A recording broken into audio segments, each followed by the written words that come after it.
안녕하십니까, 성형외과 전문의 이재호입니다. 자, 오늘은 마이크로 텍스처 보형물에 대해서 한번 설명을 드려보겠습니다. 제가 동영상 강의를 하는 것에 대해서 너무 지나치게 좀 복잡하고 좀 어려운 것 같다는 말씀들을 좀 들었던 것 같아요. 자, 이런 동영상 강의를 만드는 이유가 사실은 여러 가지 오해들, 좀 잘못 알려져 있는 사실들을 좀 바로잡겠다라는 생각이 맨 처음에 좀 컸었는데, 실제로 제가 전달해 드리는 지식이 맞다라고 하는 거를 또뭐 알려드리려고 하면은 거기에 대해서 이제 또 어떤 논리적인 그런 증거를 제가 자꾸만 제시를 하다가 보면은 좀 복잡하고 어려운 내용이 좀 돼갔었던 게 좀 사실인 것 같아요.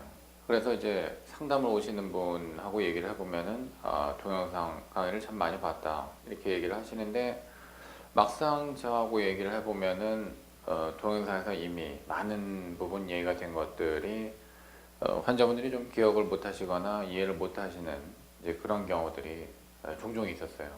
그래서 의미가 없죠. 이제 그러면은 한참 얘기를 했는데 듣는 입장에서는 무슨 얘기인지 이해를 못 하고 있으면은, 그리고 머릿속에 남아있지 않으면 그거는 의미가 없는 겁니다. 그래서 어떻게 하면 좀 의미 있게 이것을 좀 구성해 볼까 좀 많이 이렇게 좀 고민을 해봤는데, 어쨌든 좀 쉽게 진행해 보는 게 가장 중요한 것 같아요. 그리고 어려운 이야기가 좀 많이 안 나오는 것이 좀 또 중요하겠다, 자, 이런 생각이 들었습니다. 자, 마이크로 텍스처 보형물은 무엇인가? 자, 그거를 먼저 말씀드릴게요. 마이크로라고 하는 거의 반대말이 뭐냐면은 마크로예요. 마이크로. 자, 크다는 뜻이죠. 마크로. 그 다음에 마이크로는 작다는 뜻이고, 어, 텍스처링이라고 하는 거는 실리콘 보형물 표면을 울퉁불퉁하게 만든 건데, 그 울퉁불퉁한 정도가 아주 거칠고 큰 게 마크로 텍스처고, 텍스처링 표면이 울퉁불퉁한 정도가 아주 얕고 자잘한 게 마이크로 텍스처인 겁니다. 물론 그 중간에 속하는 것도 있고. 자, 이 두 가지를 나누는 기준은 굉장히 임의적이고 사람들마다 죄다 틀려요. 어쨌든지 지금 우리나라에서는 마이크로 텍스처라고 얘기하는 제품들의 분류가 일반적으로는 조금 명확해졌어요. 그걸 근거로 얘기를 해줘야 될 것 같고, 마크로는 마이크로가 아닌 것들을 전부 마크로 텍스처로 얘기를 하고 있어요. 자, 그래서 일단은 이제 세빈, 이게 프랑스 회사라는 거 다들 알고 계실 거고, 세빈의 마이크로 텍스처리 보형물과 벨라겔, 자, 우리나라 보형물이죠. 벨라겔의 마이크로 텍스처링 보형물, 그 다음에 모티바 보형물들. 자, 이런 보형물들을 일단은 우리나라에서 마이크로 텍스처라고 지금 얘기를 해야 될 것 같습니다. 자, 그 외에도 이렇게 비슷하게 자잘한 표면을 갖고 있는 텍스처는 보형물은 굉장히 많아요. 뭐 아리온이라고 하는 보형물도 있고, 유로실리콘이라고 하는 보형물도 있습니다. 그다음에 페르세제라고 하는 데도 있고, 우리나라에 안 들어온 보형물도 사실 많이 있어요. 자, 이런 보형물들 이외에 나머지 보형물들은 지금 현재 거의 다 그냥 우리가 마이크로 텍스처가 아닌 것들, 그러니까 멘토르, 엘러간, 실리메드, 그다음에 폴리텍도 마이크로 텍스처가 있는데 우리나라에는 뭐 정식 출시가 안 됐고, 그 외에 이제 여러 보형물들. 자, 사실은 이쪽이 종류는 되게 많아요. 훨씬 더 많습니다. 이쪽은 종류가 이렇게 많지 않아요. 자, 둘의 차이는 뭐겠느냐? 마크로 텍스처는 그림을 그려본다면 아주 거친 타월을 말씀을 드릴 수 있을 것 같아요.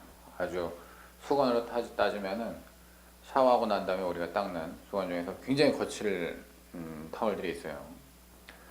자, 마이크로 텍스처는 타월 중에서 조금 좀 표면이 조금 그나마 자잘한 거, 되게 잘 자란 그런 수건으로 비교를 할 수가 있어요. 자, 그래서 매크로 텍스처는 왜 나왔느냐? 매크로 텍스처를 쓰는 이유는 한마디로 구축을 예방하기 위해서 나온 거예요. 스무스 타입 보형물이 1964년에 나왔는데 자, 그거 쓰다 보니까 구축이 너무 많이 생기더라. 그래서 구축을 예방하기 위해 가지고 표면에 이렇게 처리를 해서 조직이 좀 자라 들어가게 해가지고 피막이 아주 딱딱하게 구축이 되는 거를 좀 막아보자 라는 생각으로 매크로 텍스처가 나온 겁니다. 그래서 이건 울퉁불퉁 할수록 좋은 거예요. 그래야지 조직이 자라 들어가니까. 자, 그런데 매크로 텍스처의 가장 대표적인 보형물은 1980년대 중반에 나왔던 엘러간의 바이오셀입니다. 엘러간의 텍스처링 보형물이 가장 거칠거칠한 그런 타월과 같은 그런 구조를 가지고 있어요. 자, 그 구축을 확실하게 예방을 했느냐? 네, 그게 문제죠. 지금 80년대 중반에 텍스처링 실리콘 보형물이 나와서 얼추 30년 가까이 우리가 이제 써오고 있는데 결론적으로는 좀 미비하다. 자, 과연 그게 구축을 확실하게 우리가 예방했다고 그걸 잡았다고 말할 수 있느냐? 그렇게 보기 어렵다는 거죠. 오히려 이 매크로 텍스처링을 쓰면서 여러 가지 문제점들이 이제 생겼어요. 예, 발견이 된 건데 엘리자베스 핀들리라고 하는 아주 유명한 전 세계적인 유방성의 권위자 선생님이 있어요. 캐나다에 계시는데 핀들리 선생이 가장 저명한 성형외과 논문 발표를 이제 한 내용이 있는데 거기에서 후기 장액종과 더블 캡슐이라고 하는 그런 새로운 병명을 제시한 적이 있습니다. 더블 캡슐은 피막이 두 개가 생기는 걸 말하는 거고 거기서 구축이 또 흔하게 발생을 해요. 그 다음에 더블 캡슐의 그 두 개의 캡슐 사이에는 장액종이 생겨있는 그런 상태로 오는 환자를 여러 명 접했다는 거죠. 그런데 신기하게도 자, 이런 환자들은 전부 다 매크로 텍스처링, 엘러간의 가장 거친 텍스처링 보형물에서 발생했다는 거죠. 자, 그래서 매크로 텍스처링에 대해서 여러 가지 의문점들이 계속 이제 나왔던 겁니다. 그리고 결정타가 뭐냐면은 최근 들어서 ALCL, 그 비정형성 대세포 림프종이라고 하는 악성 종양이 지금 굉장히 많이 문제가 되어 있는데 그것이 역시 매크로 텍스처링과 관련이 있다고 지금 여러 의사들이 의심하고 있습니다. 물론 더 많은 앞으로 어떤 진단과 임상적인 그런 조사가 필요하지만 어쨌든 매크로 텍스처링 이렇게 아주 거칠게 이제 해놓은 그런 보형물 표면이 몇 가지 문제점이 있다. 자, 이걸 못 쓰는 건 아닌데 지금도 의미가 있어요. 문제점들이 이제 지적이 이렇게 되어 왔다는 거죠. 자, 그런므로 인해 가지고 우리가 이것보다는 좀 더 자잘한 표면을 갖고 있는 텍스처링 보형물들에 대해서 관심을 가지게 되는 이제 그런 시점이 된 거라고 할 수가 있습니다. 자, 근데 제가 아까 말씀드렸던 게 엘러간의 바이오셀인데 이것보다 조금 더 덜 거칠한 텍스처링들이 또 되게 많이 있어요. 한 요런 정도. 자, 요런 정도의 텍스처링을 갖고 있는 거. 자, 대표적인 거는 멘토레 실텍스라고 하는 그게 이제 특허명이라고 할 수 있는데 멘토레 텍스처링은 이 엘러간의 바이오셀에 비해서는 굉장히 자잘한 편에 속해요. 그래서 학계에서는 이거를 마이크로 텍스처라고 이제 예전부터 불러왔는데 어쨌든 이거 자꾸 헷갈리면 안 되니까 지금은 실텍스조차도 일단은 마크로 텍스처에 넣어볼게요. 근데 마크로 텍스처 중에서도 자잘한 게 있고 아주 거친 게 있어요.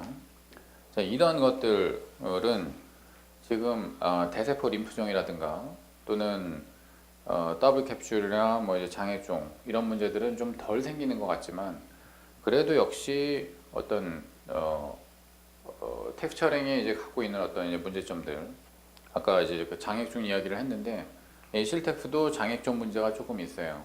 그리고 자, 이렇게 약간의 자잘한 그런 표면을 갖고 있으면은 표면에 쉽게 달라붙지는 못하기 때문에 이것 역시 구축을 예방하는 데 있어 한계가 있습니다.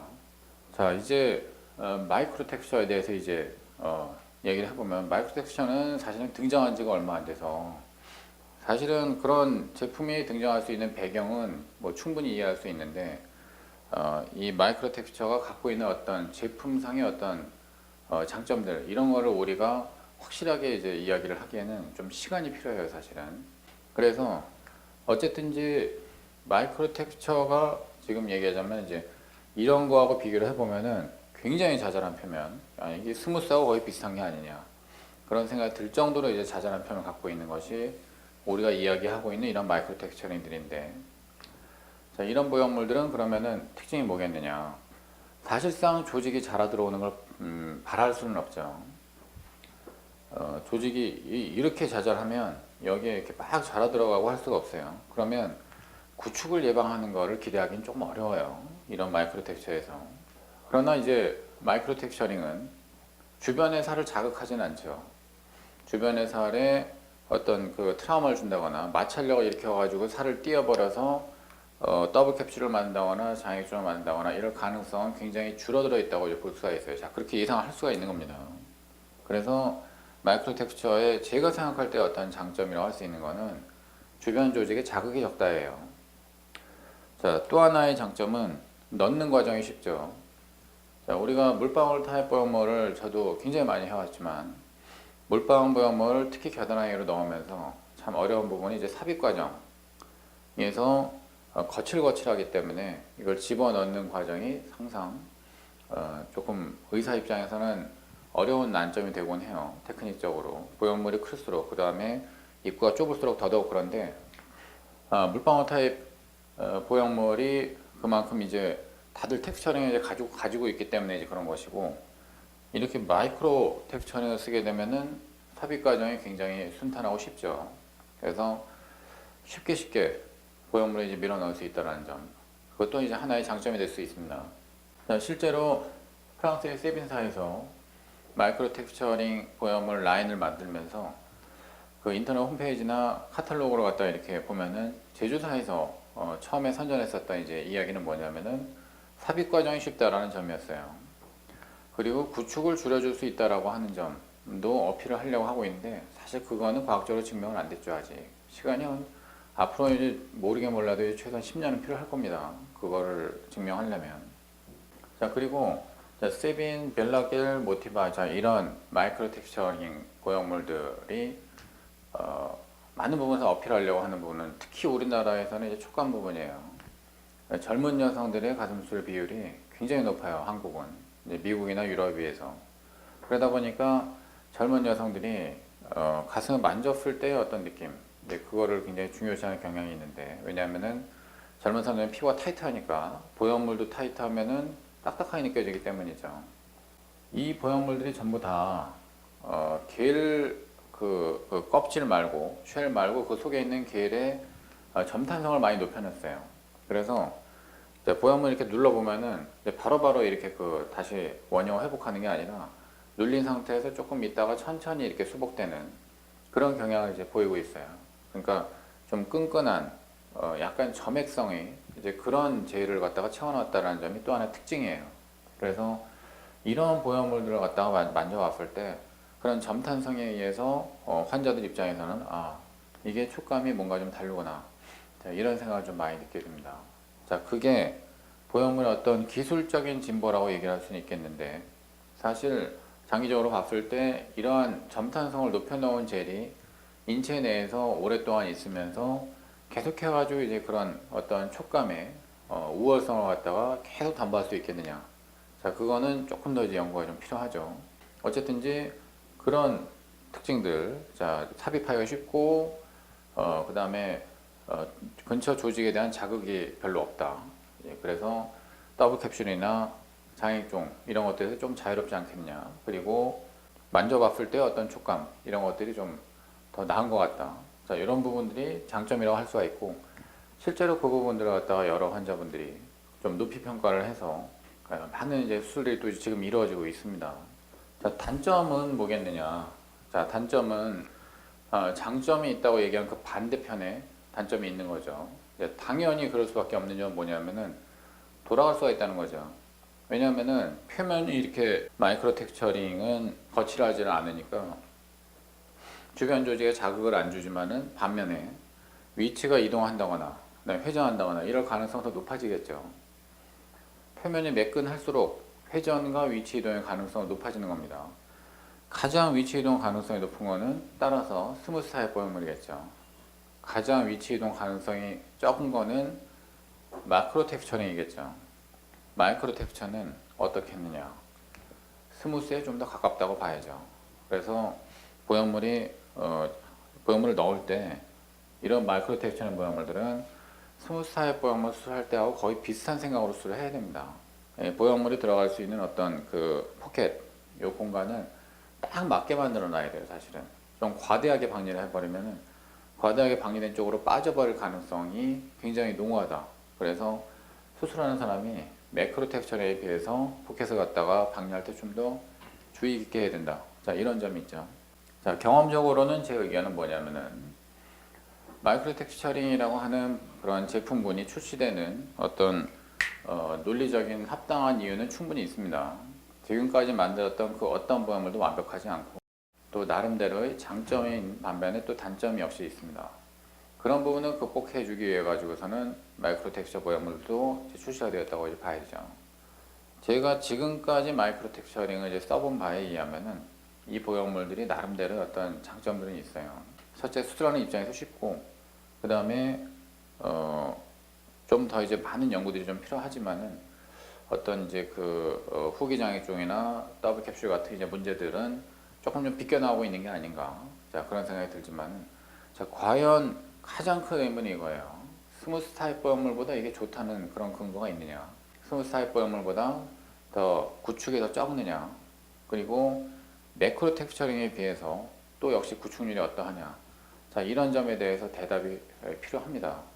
그런 대답이 나오려면 아까 말씀드렸듯이 최소한 10년은 걸려요. 그래서 자, 이것으로 이제 수술을 하고 싶어 하시는 환자분들이 요즘 많기 때문에 저도 이제 사실은 수술을 이제 이렇게 많이 하고 있지만은 앞으로 좀 더 이제 많은 조사들이 필요합니다. 그래서 환자분한테 좀 더 자신 있게 자, 마이크로 텍스처링이 구축률이 어느 정도다. 그게 마크로 텍스처하고 비교해서 어떻다. 또 스무스하고 비교해서 어떻다라고 하는 거를 정확하게 좀 얘기를 할 수 있는 그런 상황이 좀 빨리 됐으면 저도 좋겠습니다. 그리고 이제 수술하는 의사는 이 보형물의 특성에 맞춰가지고 이제 포켓을 구성할 때, 이제 박리를 할 때 상당히 주의 깊게 좀 해야 된다는 점. 자, 이런 점은 이제 조금만 이제 경험이 있는 의사들이라고 하면은 다들 이제 알고 있는 부분일 것이고요. 자, 오늘 동영상은 도움이 되셨는지 모르겠습니다. 자, 고맙습니다. 여기서 마치겠습니다.